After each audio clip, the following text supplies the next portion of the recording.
దీర్ఘాయుష్మాన్ భవ. ఎస్, సూర్యుడిలా నిరంతరం కాంతిని వెదజల్లుతూ అద్భుతమైనటువంటి చిరునవ్వులతో మనల్ని ముంచెత్తుతూ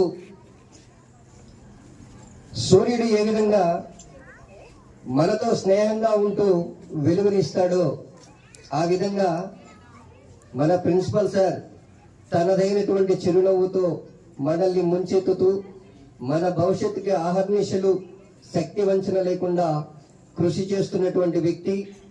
అదేవిధంగా ఇలాంటి జన్మదిన వేడుకలు మరెన్నో జరుపుకోవాలని మనస్ఫూర్తిగా ఆకాంక్షిస్తూ మీ చిరునవ్వు ఇలాగే ఉండాలి, ఆయురారోగ్య అష్టైశ్వర్యాలతో తొలతూగాలని, ఉన్న స్థితి నుంచి ఉన్నతమైనటువంటి స్థితికి రావాలి.